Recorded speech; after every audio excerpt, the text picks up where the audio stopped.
Que pasa cuando un hombre deja de ser fuerte para volver susceptible. Que perdimos como sociedad cuando confundimos impaciencia con sumisión y sensibilidad con disconción. En un mundo que castiga la ambición y aplaude la docilidad, ha nacido una nueva figura. El hombre beta, funcional pero vacío, amable pero perdido. Esta es la historia de cómo la masculinidad se volvió suave. Y porque ese cambio, lejos de ser una evolución, podría ser una renuncia disfrazada. En la era contemporánea, el debate sobre la masculinidad se ha vuelto más complejo y contradictorio que nunca. Se habla mucho de los hombres alfa, esos líderes carismáticos, dominantes que supuestamente controlan los espacios de poder y el mercado del deseo. Pero al mirar la realidad, surge una paradoja inquietante. Los puestos de liderazgo en política, empresas o cultura están cada vez más ocupados por hombres equines. En otros tiempos, la sociedad habría etiquetado como beta, tímidos, complacientes, faltos de la vieja audacia masculina. ¿Por qué sucede esto? Si el arquetipo alfa representa la cima de la jerarquía social, ¿por qué no vimos esa figura dominando todos los ámbitos? ¿Acaso el modelo tradicional ha dejado de ser efectivo, o las reglas del juego han cambiado silenciosamente? La explicación superficial apunta a la evolución cultural. Vivimos en sociedades donde la cooperación, la empatía y la flexibilidad han ganado terreno sobre la fuerza bruta y la imposición. Pero la realidad es mucho más sutil. Bajo la superficie, seguimos valorando ciertos rasgos alfa, decisión, claridad, liderazgo. Pero ya no los asociamos con la figura del hombre rudo y dominante, sino con una nueva masculinidad, más suave, malleable y socialmente aceptable. En consulta, observo como muchos hombres jóvenes sienten una confusión profunda. Si les exige cuestión, exitosos, asertivos y líderes, pero sin cruzar nunca la línea de la toxicidad. Deben destacar, pero sin incomodar, mostrar sensibles, pero sin perder la iniciativa. Este doble mensaje ha generado una generación de hombres que, para sobrevivir socialmente, aprenden a modular su energía masculina, disimular sus impulsos competitivos y a buscar aprobación constante, sobre todo del entorno femenino.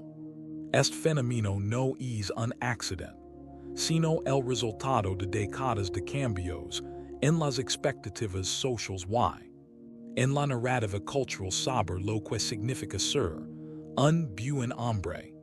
La masculinidad tradicional ha sido cuestionada en muchos casos con razón, pero la alternativa dominante no ha sido una masculinidad madura, sino una versión suavizada y domesticada.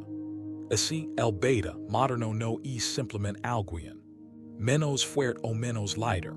Es un hombre adaptado a las nuevas reglas, pero a menudo desconectado de su centro interno, de su auténtico deseo de acción, conquista y afirmación. Quizás ha llegado el momento de preguntarnos, ¿estamos realmente construyendo hombres más plenos, o solo más aceptables? La suavidad y la amabilidad han reemplazado a la fuerza interior, o simplemente la han encubierto. En el fondo, la gran pregunta es si la masculinidad actual es una conquista evolutiva o una renuncia camuflada. Para comprender cómo las jerarquías masculinas pueden derrumbarse, conviene mirar más allá de la teoría y observar la dinámica social en situaciones límite. Un ejemplo fascinante es el experimento de survivor. Aquel reality televisivo donde la competencia entre hombres y mujeres revela mecanismos psicológicos profundos sobre el poder y la cooperación. Al inicio del juego, los hombres sobresalían, formaban equipos organizados, construían refugios, cazaban y lograban prosperar en un entorno hostil. Su éxito no se debía únicamente a la fuerza física, sino a la capacidad de organizarse en torno a líderes naturales, los llamados Alfa, que guiaban al grupo hacia el bienestar colectivo. Mientras tanto, el equipo femenino sufría la falta de estructura y habilidades las dejaba en clara desventaja. La jerarquía masculina parecía incuestionable, pero el desenlace fue inesperado. Poco a poco, las mujeres, conscientes de su inferioridad numérica y estructural, comenzaron a tejer alianzas no frontales sino psicológicas, observando las fisuras internas entre los hombres, especialmente entre los alfa y los de menor estatus. Las mujeres supieron infiltrar duda, recelos y deseos de autoafirmación. Seguirían a los beta con promesas de inclusión, protección y, en ocasiones, afecto. Así, lograron dividir al grupo masculino y dinamitar desde dentro las solidez de la jerarquía. En consulta, esta dinámica no es ajena. Basta una semilla de rivalidad o desconfianza para que los equipos mejor cohesionados colapsen. La paradoja es que, cuanto más jerárquico y estructurado un sistema, más vulnerable puede ser ante el sabotaje emocional y la manipulación de alianzas ocultas. En Survivor, cuando los alfa fueron finalmente eliminados gracias a la traición de los beta, las mujeres rompieron la alianza provisional y, una vez logrado el objetivo, expulsaron también a sus aliados. El poder se había desplazado, pero no necesariamente hacia una gestión más eficiente o justa. Simplemente la estructura interior había sido destruida por un juego de percepciones y lealtades cambiantes. Este ejemplo ilustra cómo la masculinidad, si no es consciente de sus propias vulnerabilidades internas, puede ser derribada no por la fuerza, sino por la inteligencia emocional y la manipulación estratégica. En la vida real, estas dinámicas se repiten. Los valores de liderazgo, cooperación y jerarquía, si no se sostienen en la confianza y el propósito común, son presa fácil de la división y el resentimiento. La pregunta es si, en nuestra sociedad, los hombres sabrán aprender la lección antes de que la historia vuelva a repetirse.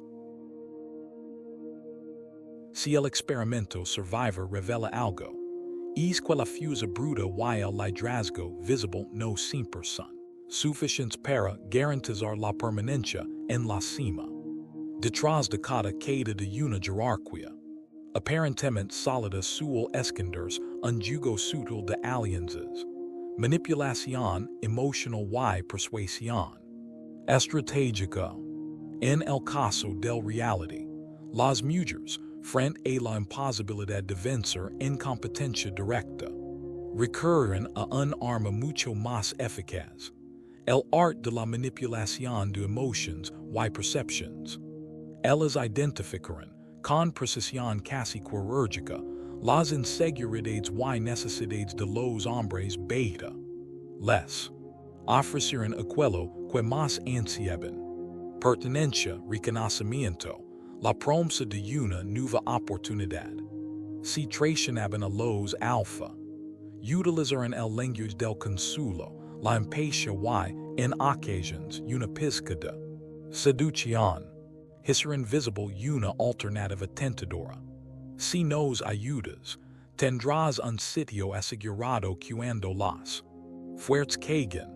No fue solo un pacto de conveniencia, sino la creación de un nuevo relato emocional en él. Cual beta, deja de ser espectador, y se convierte en protagonista de una revuelta silenciosa.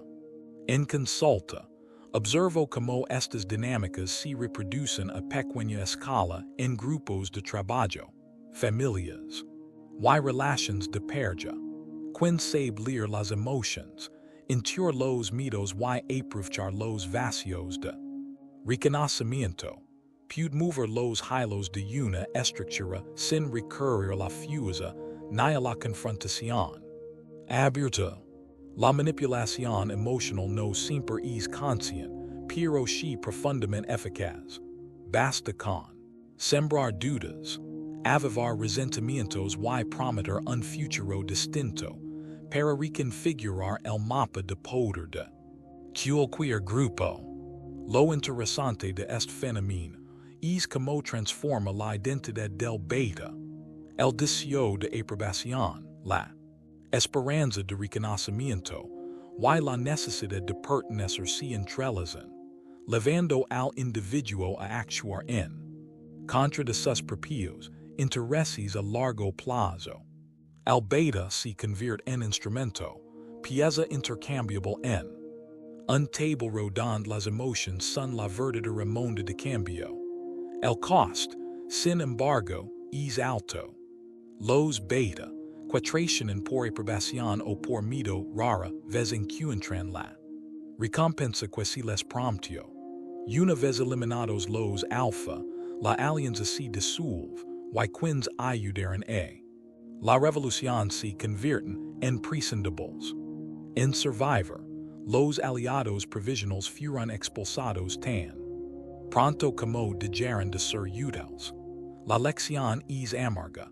Quien entrega su lealtad por miedo o deseo de aceptación termina, a menudo, perdiendo más de lo que gana. Esta parte de la historia nos obliga a reflexionar sobre la fragilidad de las alianzas fundadas en el miedo y el interreacutes. En la vida cotidiana, buscar aprobación a toda costa o traicionar los propios valores para encajar puede llevar al aislamiento y la pérdida de sentido. La manipulación emocional, aunque eficaz a corto plazo, deja atrás de sí un vacío difícil de llenar. Así, la verdadera fortaleza radica en mantener la coherencia interior y construir vínculos desde la autenticidad, no desde la conveniencia pasajera. El viaje del hombre beta moderno está marcado por un anhelo profundo de reconocimiento, especialmente por parte del mundo femenino, en una sociedad donde el paradigma de la masculinidad tradicional se ha cuestionado hasta el extremo. Muchos hombres se ven tentados a redefinir su identidad según los estándares y expectativas ajenas. La trampa es sutil.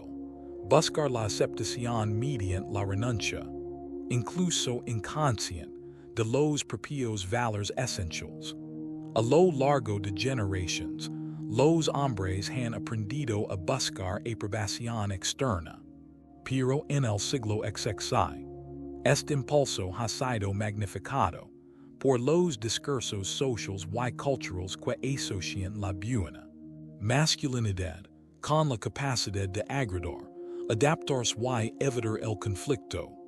La dureza, la competitividad y el liderazgo se etiquetan como tóxicos, mientras que la sensibilidad, la complacencia y la docilidad se ensalzan.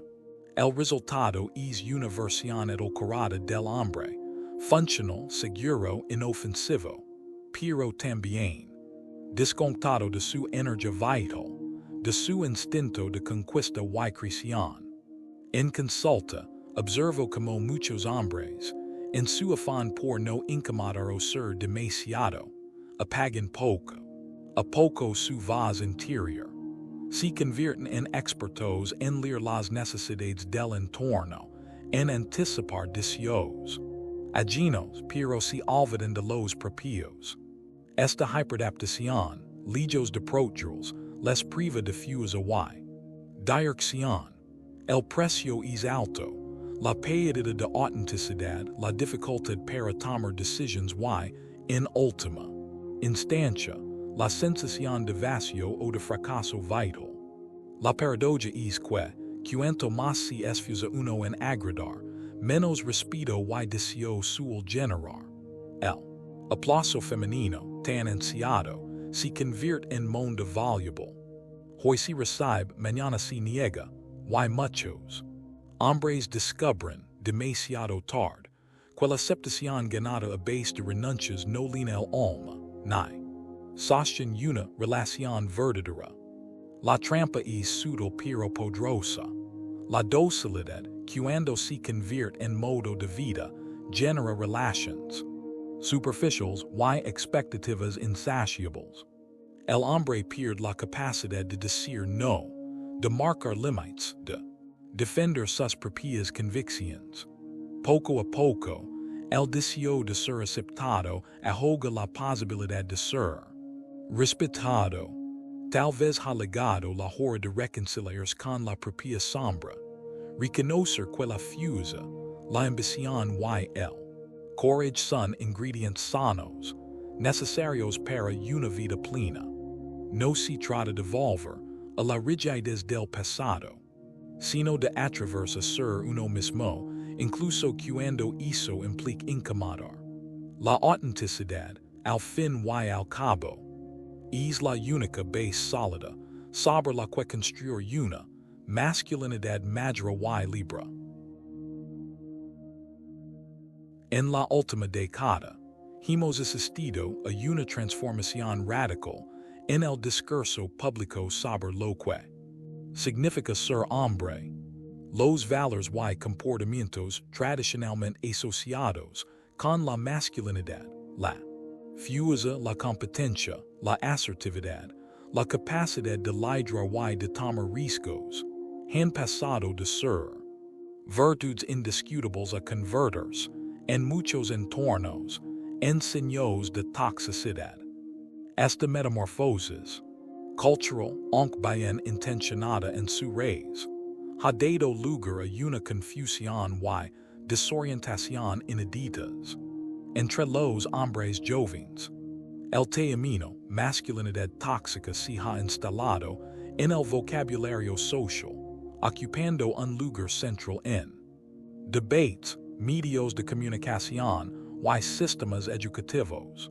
Se ha puesto el foco en los aspectos dañinos de ciertas conductas masculinas, la agresividad descontrolada, la represión emocional, la dominancia insensible, y esto ha sido necesario para romper con décadas de abuso y desigualdad.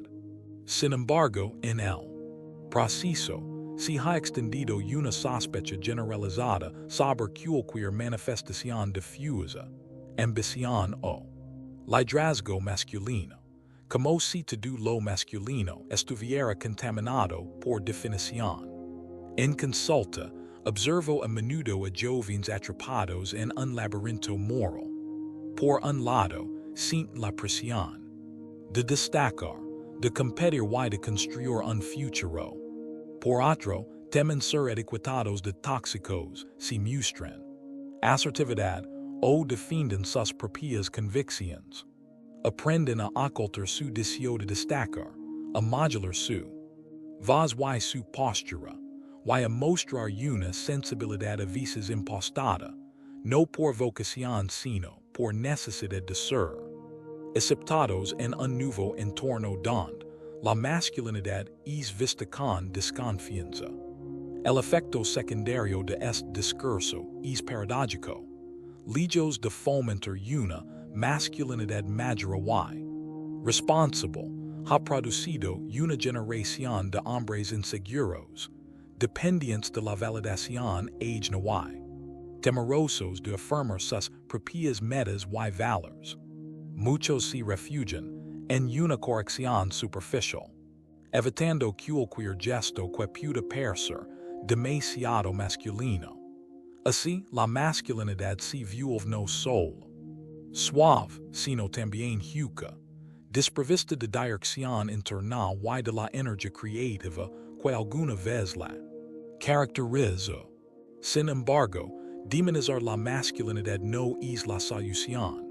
La fuerza, el courage y la ambición pueden y deben canalizarse de manera positiva al servicio del bien común y de la justicia.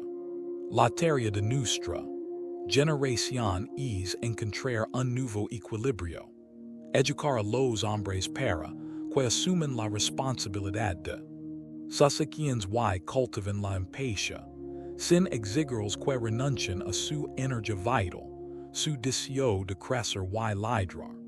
La verdadera madurez masculina no se mide por la capacidad de agradar, sino por el courage de ser uno mismo, asumir riesgos y contribuir a la comunidad desde la autenticidad.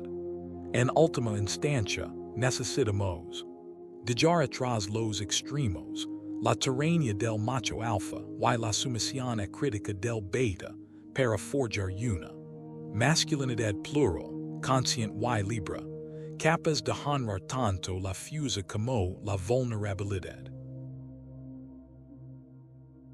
Cuando la sociedad expulsa o margina sistemáticamente a los alfa y los beta, dominan los espacios de poder, surge una pregunta inevitable: ¿quién sea realmente beneficiado? ¿Acaso estamos construyendo un mundo más justo, eficiente y sostenible, o simplemente hemos cambiado una tiranía por otra menos evidente? La historia reciente nos muestra que, cuando se elimina el liderazgo fuerte y se privilegia la docilidad, las estructuras sociales tienden a volverse más inestables y menos resilientes. En Survivor, una vez eliminados los hombres alfa gracias a la alianza de mujeres y beta, la tribu femenina logró el poder, pero la organización, la eficacia y el bienestar colectivo se resintieron. El yugo terminó antes de que las consecuencias de ese vacío de liderazgo se hicieran plenamente visibles, pero la metáfora es clara. En la vida real, el yugo continúa y exige resultados. En consulta, observo cómo los grupos, empresas o familias donde nadie asume el liderazgo auténtico suelen caer en la indecisión, la apatía o el conflicto soterrado. La falta de figuras referentes, de modelos que encarnan la responsabilidad y la valencia, genera una sensación de deriva. El miedo a sobresalir, a ser demasiado, se convierte en una trampa colectiva que ahoga el potencial de todos. En la cultura española, valoramos la comunidad y la cooperación, pero también admiramos a quienes se atreven a asumir riesgos y liderar con integridad. El reto de nuestro tiempo es combinar ambas dimensiones, no renunciar al liderazgo genuino por miedo a ser rechazados, ni caer en la sumisión pasiva. Bajo la bandera de la inclusión, la pregunta crucial es: ¿pueden los beta sostener una sociedad compleja y exigente? ¿O estamos delegando el destino común a quienes, por inseguridad o necesidad de aprobación, evitan las decisiones difíciles? La historia sugiere que las épocas de mayor progreso y creatividad han sido impulsadas por personas dispuestas a desafiar el statu quo, a tomar la iniciativa y a cargar con el peso de la responsabilidad, on a riesgo de equivocarse. El desafío es encontrar un nuevo equilibrio, permitir que emerjan liderazgos sólidos y valientes, sin caer en los excesos del pasado, pero también sin ahogar la energía creadora bajo la obsesión por no incomodar a Nadie, el futuro, que nos espera dependerá de nuestra capacidad para reconciliar la sensibilidad y la fuerza, la cooperación y la ambición. Tal vez la mayor lección es que una sociedad sin Alfa ni liderazgo auténtico no solo es menos competitiva, sino también menos viva. La verdadera madurez colectiva surge cuando todos, hombres y mujeres, líderes y seguidores, asumen su parte, arriscan y contribuyen a un proyecto común que trasciende los mitos y las etiquetas. Llegamos al final de este recorrido con una invitación urgente. La devolver a una masculinidad auténtica y consciente, que se atreve a habitar la complejidad de nuestro tiempo sin caer ni en la nostalgia del pasado, ni en la complacencia del presente. La solución no está en regresar al viejo modelo del macho alfa, ni en perpetuar la docilidad crítica del beta, sino en construir una identidad masculina plural, responsable y creativa. La masculinidad madura no rechaza su sombra, sino que la integra. Reconoce que la fuerza, la ambición y la iniciativa pueden ser fuentes de vida y progreso si se encauzan al servicio del bien común y del desarrollo propio. Ser hombre hoy implica aprender a vivir con courage y compasión, con voluntad de liderar sin aplastar, de proteger sin controlar, de competir sin destruir. La madurez consiste en saber cuando actuar y cuando escuchar, cuando defender una posición y cuando abrirse al cambio. En consulta, vio que los hombres que logran reconciliar sus deseos internos con las demandas externas encuentran una fuente inagotable de energía y sentido. No buscan aprobación compulsivamente, pero tampoco desprecian la necesidad de conexión y reconocimiento. Son capaces de construir relaciones auténticas donde la diferencia no es amenaza, sino riqueza compartida. La tarea es ardua, exige cuestionar el discurso dominante, pero también las propias inercias, através a decir no cuando es necesario y a pedir ayuda cuando la carga pesa. Implica desaprender la vergüenza de la vulnerabilidad y redescubrir la alegría de la acción. La masculinidad madura se forja en la fragua de la experiencia, la reflexión y el compromiso ético con uno mismo y con los demás. Quizás el mayor desafío es resistir la tentación de la comodidad, ni la sumisión silenciosa, ni la arrogancia del pasado. Hace falta un courage nuevo, el de la autenticidad. Un courage que no teme incomodar ni ser incomprendido, porque sabe que la verdadera libertad nace de la coherencia entre lo que uno siente, piensa y hace. La masculinidad del futuro será inevitablemente un viaje compartido. Hombres y mujeres juntos creando nuevas formas de entender la fuerza, la ternura, el liderazgo y la vulnerabilidad. El camino de la autenticidad es el único que puede dar sentido a la vida moderna y devolvernos la plenitud que tanto buscamos. Esa es al final la mayor revolución, la de ser sin miedo, verdaderamente uno mismo.